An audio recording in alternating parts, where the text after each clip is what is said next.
Right, okay guys, this is kind of the last element, if you will, into the course. So we've learned how to do our macros, do our calories, do our physical body, and how to actually biologically move lipolysis to lose weight, to build muscle, whatever you want to do. Now I really want to touch into something that everyone knows they should work on, but it's kind of eye-rolled and pushed off until something serious happens, and then suddenly everyone's on board. And that is the mental health, the mental side of things. It kind of goes perfect with our push-up thing that we're doing right now. I'm going to put in some information here that absolutely changed the game for me, and for many people I know, and what have you. For anyone that doesn't know, to give this validation, because who the hell am I, right? Is I was in a commando unit back in the UK. So I've done pretty extreme environment. It's 32 weeks of basic training to even get in. Out of 52 of us, 6 got through. So to be part of a Royal Marine Commando, you have to be a very highly elite trained athlete. But that being said as well, the majority of it is here.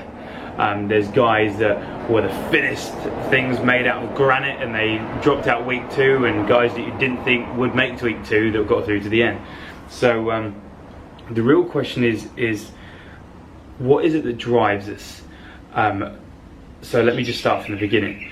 So we all know that if we run a certain pattern, you get your result. We all know that. But why is it that one person will reach for something that they know is detrimental to them? Why is it that one person will keep running a pattern that they hate running, but they just keep doing it? And there's a few elements that come into it, but I want to give you a strategy of understanding what yours is, but also how to break it. As I said, once again, who the hell am I? I'm just someone that's gone through some pretty extreme scenarios and met some amazing people that figured this out and then obsessed over it for many years, you know. And so where I put my spin on this stuff, this is a lot of things from greater people than me. So let's dive into it. So we all do things because of basically 6 human needs, 6 basic human needs. But those human needs that we run by is the software that we run.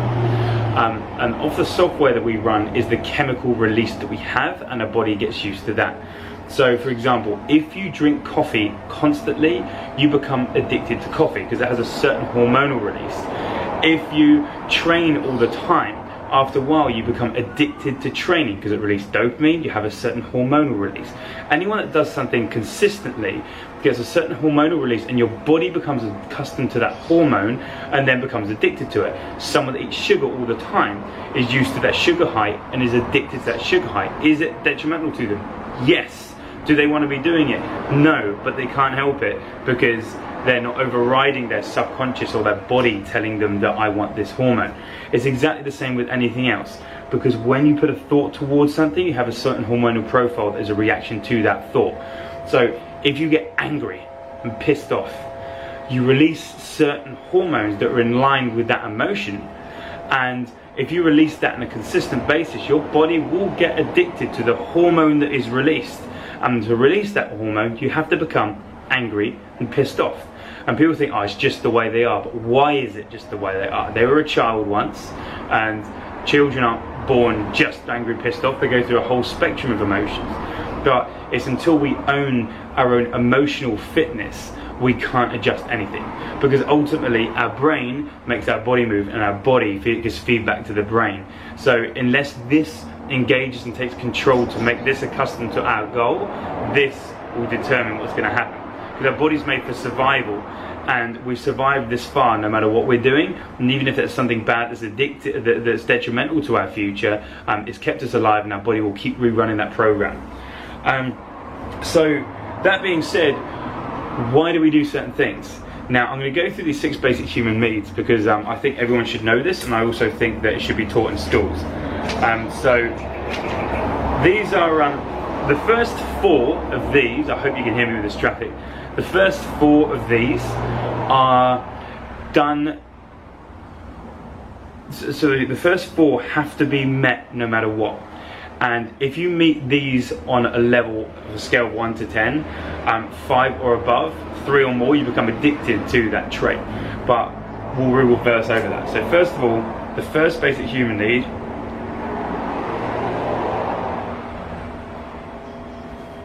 is certainty. Do you know what? I'll write this down and I'll actually put it up on the video. I'll edit this. Certainty or variety.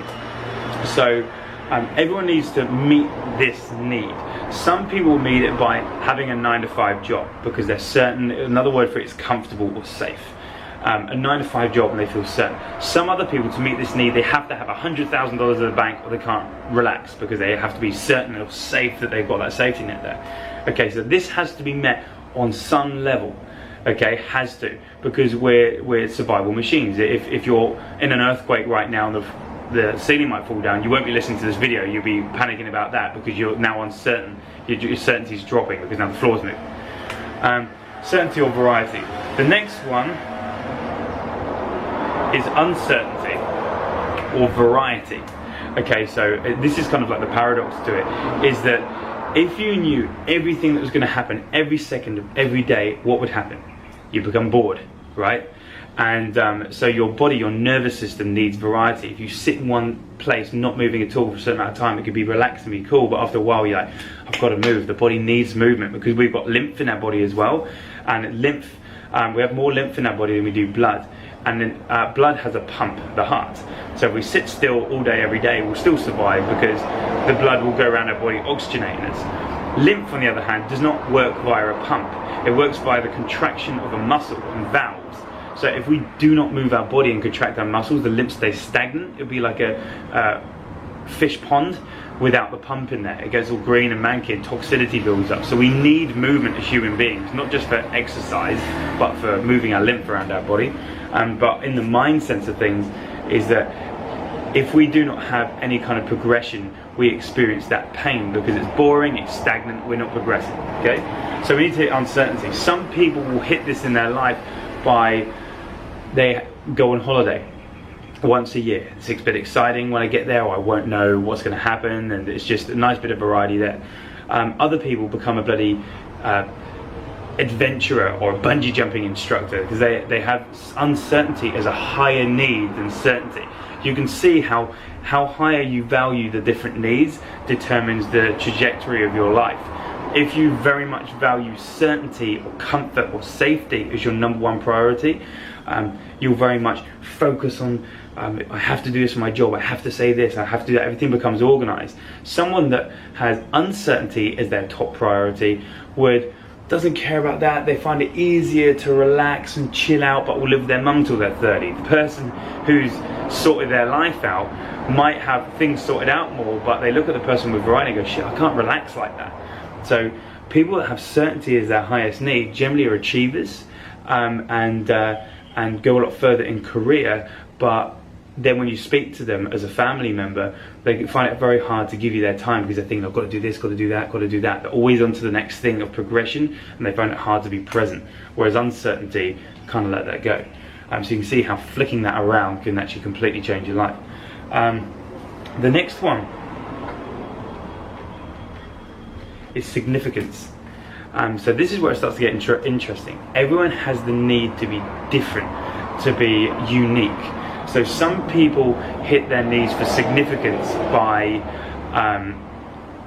being the most giving person. Like they're the most giving, or they're the wealthiest, they drive the nicest cars, or they're the toughest, I'm a tough guy on the block. And you can see how you meet your significance is can make a massive impact on your life, because it's basically the ego. But some people get this by having the biggest problem. No matter what problem you have, they have a bigger problem. Some people gain their significance from being weak or being vulnerable. And you can see how, like, there's a good saying that I love, is that if you had a cup of coffee and your worst enemy puts sugar in it, what do you have? Sweet coffee. But if your best friend with all the best intentions in the world accidentally puts cyanide in it, you're dead. And sometimes it's the best friends that are the detriment to you by going, live a little, oh, come on now, don't worry about that, you know, like should you be doing that in a career move? And they put doubt and they put their limitations on you, even though they love you and they're doing it to protect you, they put their limitations on you. So that's why when you really want to progress in a certain area, it's important to get away from those people, because if it's someone that's limited in their mind on their own body, they'll put those limitations on you. Or career, if they go, I don't know about that, that's their limitation, not yours, and that was being given to them probably by their parents or something like that. But significance is a big thing. Significance and is also a big reason why there'll always be violence in the world. What I'll give you an example of that is, if you live in the hood, you dropped out of school and you feel very insignificant. What do people that feel very insignificant do? They generally want to overly put over significance, right? So you're in the hood, you've got no money, you feel like that big, and you see this super happy, young, wealthy couple walk down the road, and it brings up everything in you that goes, I hate those people, money's bad, people are bad, and all these things that they've told them, a story in their head to reconfirm their identity. Sorry. But what, on a level of 1 to 10, how much certainty do I have that if I pull out a gun and put it to their head, that they're going to notice me now? 10. On a level of 1 to 10, what's the uncertainty? It's pretty exciting, right?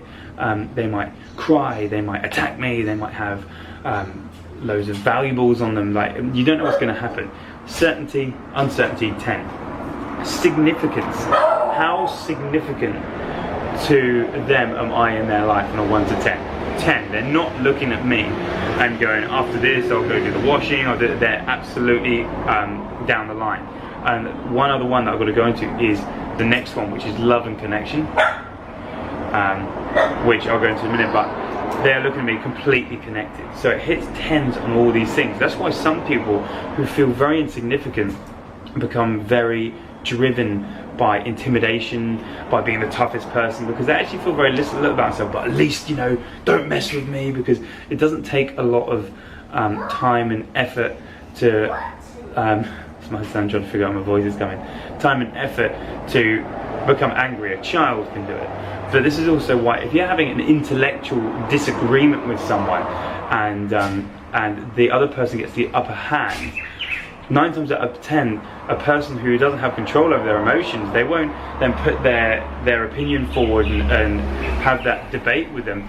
They'll go, well, and they start getting frustrated and pissed off, and they get angry, and they want to intimidate, because it's a way of connecting with themselves. It's a way of going from insignificant to significant, because in a second, if I could slam my book down and make you scared, now who's the significant one, you know? So it's a very cheap emotion, and it's a very childish emotion, and if people don't get control of it, they can do it to themselves over and over again. Something called a crazy 8, because a crazy 8 looks like this. It looks like a figure 8. Just goes, I probably can't see it there, but round and round and round and round. If someone was hard done by and was really upset and down and depressed, and you said absolutely nothing but listen to them, after a while they get angry. They go, whoa, stop this, I'm not taking this anymore. And if you didn't say anything after being pissed off and angry, they go back to sad and depressed. And we've all done this, and it's the crazy 8, and it goes round and round and round, because they're stuck in something called a triad, which we'll go in a minute. So love and connection. Love is what we're all looking for, but most people settle for connection. Like, most people have been hurt in their life by a partner, something like this, and now we all know someone that that has had a bad breakup or bad marriage divorce, and now they've got 10 dogs. Because when you leave the room and come back in, the dog's like, I love you, and they call it their children, all this kind of thing. We all know, if I fed the dog the same, the dog would love me just as much. I have a dog, Teddy, it will love you just as much. This is connection, because a dog is unconditional and it won't hurt you, right? The dog won't leave you, the dog won't cheat on you, because love has an element of vulnerability that you've got to give into. And this is what people find very hard to do, especially culturally, in particular cultures. They don't show vulnerability, and to be in love, to show love, to give love, you have to show vulnerability. But vulnerability is actually one of the biggest strengths, but that's a completely different talk. So these 4 have to be met no matter what, even if it's detrimental to your life. You can connect to yourself in certain ways. You can connect to yourself by having a drink, by smoking, oh, give myself a minute. So people can use these things to meet their needs that are detrimental to them. Have a bar of chocolate, you know, because I'm certain that I'm going to feel good, I'm going to get that high. You know, I get to connect myself for just a minute, you know, and the significance, I work hard, I deserve this. So even though this is bad for them, it's meeting their needs. You know, like, has anyone ever watched a movie more than once? Sad, isn't it? Like, you watch it again, why? Because you're certain it's a good movie, you're hoping you've forgotten enough that you got some uncertainty or variety in there, but you know you're going to enjoy it, and you get to absolutely connect with yourself or different emotions, because a great director gets to control your emotions into different places. Like there's a monk that talks about, if you're not working on focus, then if you're not practicing focus, you're practicing distraction. If you played the piano for 14 hours a day, you would get pretty bloody good at the piano. But if you're not practicing focusing on some things, the 14 hours a day that you're awake, you're practicing being distracted. Facebook, that's over here, go over there, you know, like you're getting pretty good at distraction. And he says, imagine your consciousness, your actual consciousness, as an orb of light.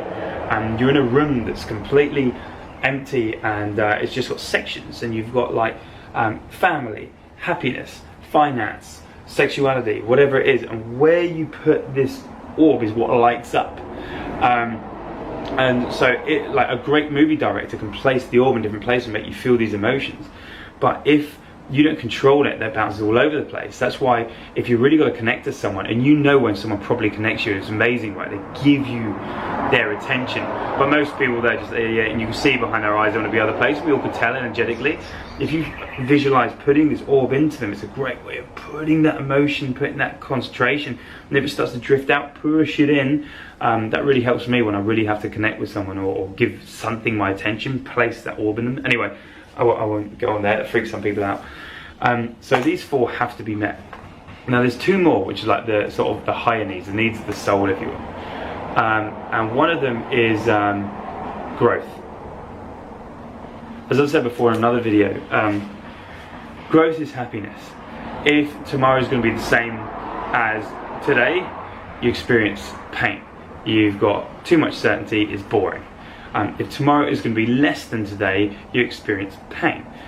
You're regressing. If tomorrow is going to be better than today, you experience pleasure because you're growing. That can happen in your body, in your spirituality, in your family, in your finance, or in your learning ability, whatever. If you're growing in something, you're happy. It's why you can click a mouse on a computer for a holiday next year and instantly feel good, because you know you got uncertainty, you got variety, you met your needs back then. We got better days ahead, which is what we need for survival. And the last one is contribution. This is the highest need.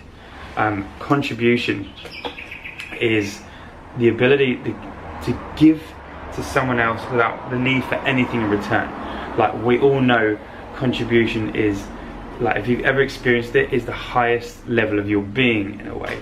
If you give away to someone regardless of yourself, like if anyone's ever given one-on-one to someone in the street that really needs it. I've traveled a lot, like I traveled for 2 years straight and went all over the world, and like I remember there's places in Colombia where I found people that were just couldn't even feed themselves, and just to give away, even if I was hungry and I had something, the amount of times I was and you give it to someone, your hunger goes. You feel amazing because you're actually affecting another human being that's in more need than you. Highest level. It's the Mother Teresa of levels, right? And most people can't live there, but you can even see how if contribution was your highest need, you might be more fulfilled and feel amazing, but you might also be struggling your entire life because you always give to other people and never give to yourself. So even amazing high level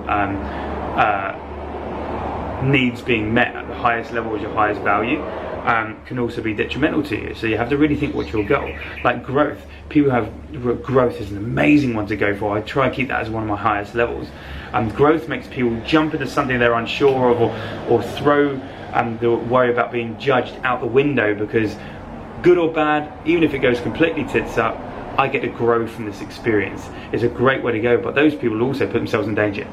You know, like go to war, something like that, because you know I'm doing something for a greater good. I'm doing something selfless to myself for a higher need they feel. So there's the contribution and growth. No matter what happens, it's an experience. I accept what happens. Bang. You know, that's like people that put themselves in crazy situations. They're not doing it just for money. They're doing it to hit certain needs. That's why people that are on a mission, they're doing it to hit certain needs that are in line with their goal. So what I'd get you to ask yourself is, out of these basic human needs, what are the top two you run by? Because the top two you run by is what changes the direction of your entire life. Most people, when they're honest with themselves, not what do you want to run by, what are you running by, is two things. certainty and significance in the Western world, because we're conditioned this way. You have to be certain, you've got to be in control, you've got to have things done, you've got to be moving forward, got to get the house, got to get the car, got to get this.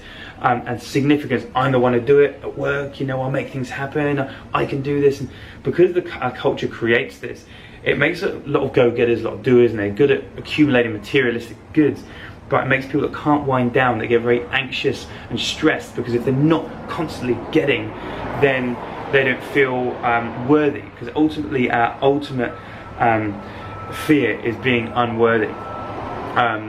Tribal thing, right? You know, like we weren't born with big fangs or teeth, and so we've survived by social groups. Did you know there's Neanderthals and Neanderthals? Neanderthals were bigger, stronger, heavier than us, and they could destroy us easily. This is going way back. Look into this. We actually out-survived them because they were solitary living creatures. They would come and actually hunt us, but we lived in tribes. One tiger versus one person, not a problem. One tiger versus two people, not a problem. One tiger versus a tribe, the tiger's screwed. Right? A tribe that really works together has that oxytocin release. Oxytocin is a chemical that's released between humans when we do good deeds for each other, or it's a feel-good factor. It's like the tribal hormone. If you dropped your wallet crossing the road, no, excuse me, you dropped your wallet, and you go, oh, thank you get an oxytocin release, so do I. Science also shows that someone who witnessed that act gets an oxytocin release. It says possible ally tribe member, right? But now if you drive past and you see me with the bonnet up and the steam coming out of my car, you're more likely to stop because that's a nice guy. If you stop, we both get a larger oxytocin release, and this is how friendships are built. This is why a mother instantly loves her child, because one of the biggest releases of hormones is oxytocin. Bang! This is your child. You give your life for this child. Men, it builds up more and more and more. But the problem is people getting their oxytocin release from Instagram, Facebook, how many likes they've got. And this is what really upsets me. And if you're really watching this far, unfortunately most people won't, because of significance usually, or because of the fact that they think, if I watch this and I agree with this, somehow this person has something over me, or I'm not clever enough, I'm not good enough. It plays to their insecurities and their human needs. That's why, I don't know if you noticed, any video I ever put up, if you look back, get sort of any likes or comments. Yeah, anyone else who, say, hasn't developed as much in their body or anything will get a lot more comments and likes, because unfortunately, we all know someone that sees a beautiful woman, and guys are like, wow, and the woman will look and go, bitch, she's really stuck up. She's up herself. And you see someone that's maybe not so beautiful and let herself go a bit, whatever, they go, oh, she's so inspirational, she's beautiful. And this is something that's very natural in human nature when it's not controlled, is because it's not intimidating, it doesn't attack their significance. Just like with a man, you know, he's at the beach and he feels good, and then a bigger, stronger guy, great shape, walks up, suddenly keeps looking over, might want to put his shirt on, something like that, because it plays with insignificance. Once you realise these ridiculous hormones and needs that are getting conflicted, once you realise, why do I feel this way? That's challenging my significance. What has to be real for that to happen? Does this person being in that condition, say, affect me? Does that make me more insignificant? No.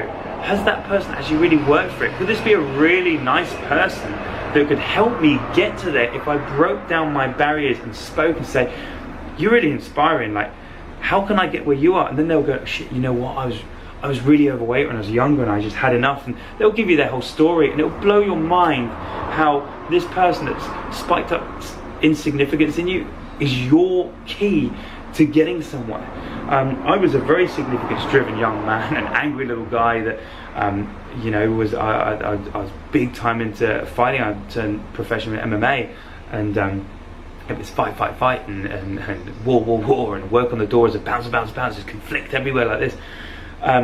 When I break things down, I realise, I think I'm running out of battery. When I break things down, I realised that my dad was 26 years in the military, and he was 58 when I was... Camera change. He was 58 when I was born, so he doesn't give me the love or attention that I was craving.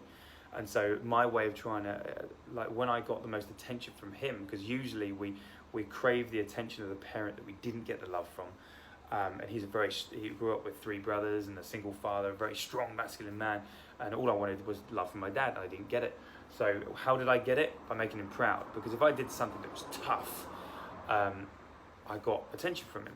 So started martial arts and ultimately joined a commando unit. So putting your own life in danger, ultimately when you really reverse back to make daddy happy. It's crazy the shit we do.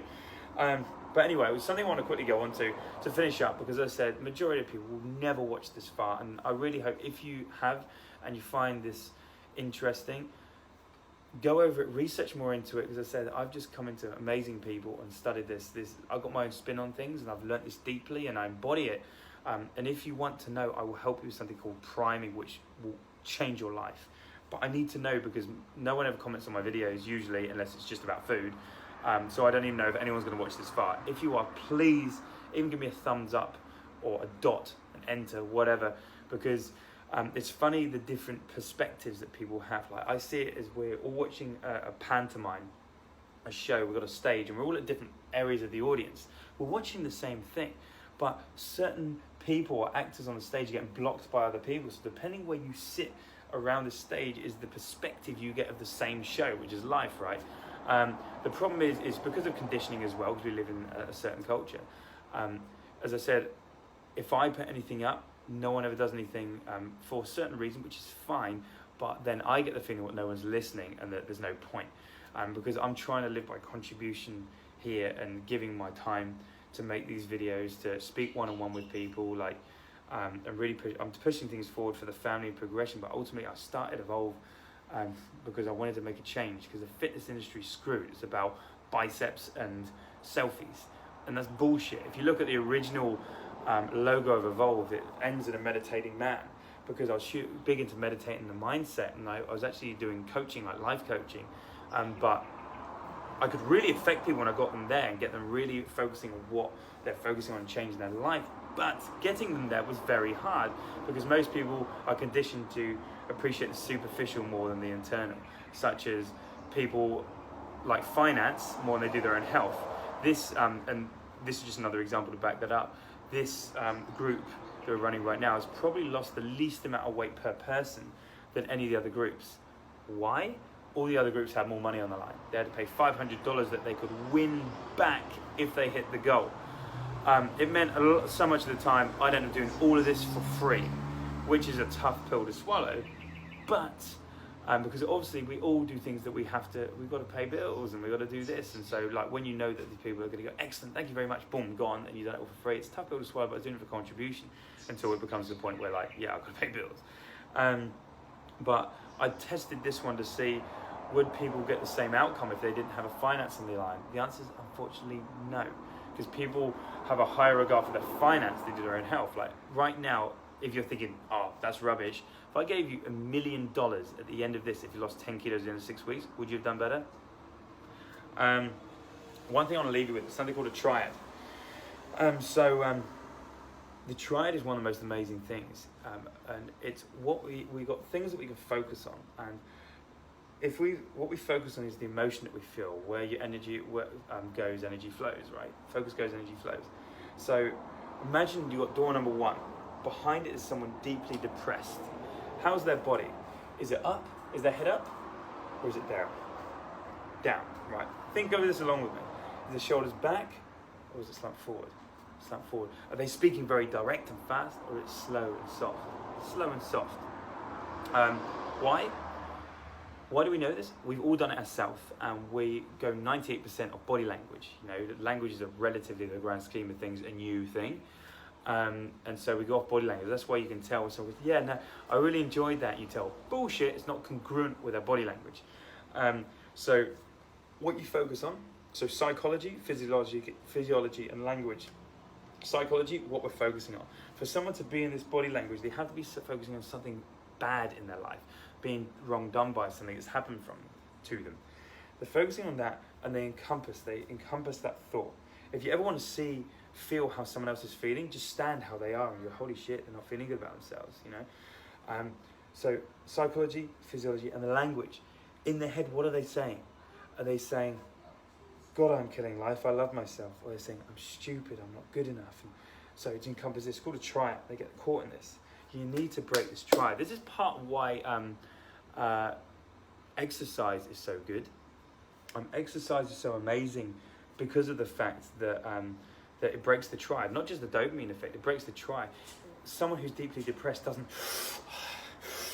do big breaths, they don't open and move their body, it feels great. That's why like power poses work. When I was building Evolve and I was getting 3 hours sleep a night for like 3 years, I used to come down the lift in the morning like this, arms up, because you only do this if you want something. If you watch a child, they embody everything that they do. If they feel happy and excited, they skip, they flip their arms around, they feel good. If they're angry, they stomp. And if you feel like crap and you put a stupid song and you start dancing ridiculous, and you'll make yourself laugh and you'll drop out of that emotion because your body language isn't in congruence with the emotion that you were feeling. And so your body's a very powerful thing for influencing your mind. If you put your body in a position of an emotion, your mind will follow. So sometimes if you can't direct your mind, you have to direct your body, which is a big thing. That's why I like, oh, I feel like shit, I don't want to train. You train afterwards, you go, oh, I feel better. Change the tribe. So you have to change your psychology, what you're focusing on, the physiology, but massively your language, what you tell yourself, what you embody. And you break this tribe in line with something else, you get the goal. So I'm going to wrap this up because it's gone way too long. Imagine you had a boat in Darwin Harbour and you had full crew, and you wanted to go to New York, you had no crew, no navigation, and you set it off into the sea. How likely would it hit New York? It's not going to, right? It's going to hit an island, get put off course, get sunk, whatever. And now you got the same boat, you put full crew, full navigation on it. How likely would it hit New York now? It's going to. It gets put off course, it adjusts, it goes to hit an island, it adjusts, and it keeps adjusting till it hits New York. Problem is, most people don't know where their New York is. They say, what are you going to do this week? No goals. What do you do next month? No goals. Next year, 2 years. Every single successful person in anything, in business, in health, in sport, they all know where they're going and they know where to drive, because you don't need to be great. You just got to take that next step and that next step in direction. Success is like that, right? In direction, you fall off the wagon, but then you get back on and you take that simple steps towards that ultimate goal. That's how you get there. Without that, you're the best plane in the world floating around the sky with no destination. Who knows where you're going to end up? So you have to have that goal. And there's a way of doing this called priming, which changed my life. But as I said, I don't even know if people are going to watch this video, and that's something I want to do separately if you want it. If you've watched this far and you actually want me to do something on priming, because this is something that I take super seriously, write it in the comments here. And if you think this is giving you value, please share it, or especially people in the group say, you have to watch this video. Link it on and tag people, go, you got to watch this, because I didn't make this up. I just lived by this truck. The focus I just gave was the truck. The meaning I gave it was, it happens. I could have given the focus to the truck, and the meaning I gave it is ruined my video. It would cause a different emotion, made me pissed off. I didn't make this up. Like, how do we learn stuff? If you wanted to make the best cake in the world, and someone spent 50 years traveling the world making the best cake, why would you spend 50 years traveling the world when you get the recipe off them? So that's what I've done, studied people more successful than myself and bring it in.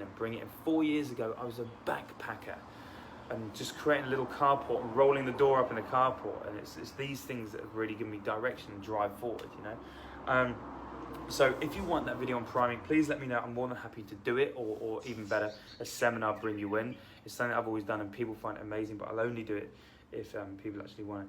So I hope this has given you value and planted the seed so you can work on something to choose where you want to go. Because honestly, there's so many self-prescribed life gurus. Everything's about inspiration now. Motivation's temporary. It's growth and work and planting the seed and growing this on yourself that lasts a long time. People chuck up an Instagram photo, you can do anything, and inside they're saying, I can't do it. But I love to specialize in finding out how do you get that person to really believe in that and get momentum in that direction, because you get momentum in either direction. You're on a path and all you can do is steer. One path is detrimental, other path is good. And you got to constantly steer this way to the point where you cause the tracks that your emotional home is steering this way. Feeling this way goes weird. Most people are addicted to the emotion and the hormone of feeling bad, depressed, even though it's detrimental, and they keep going this way. Obviously there's more to it, and this is a very short video and I'm trying to cram as much in just to plant seeds.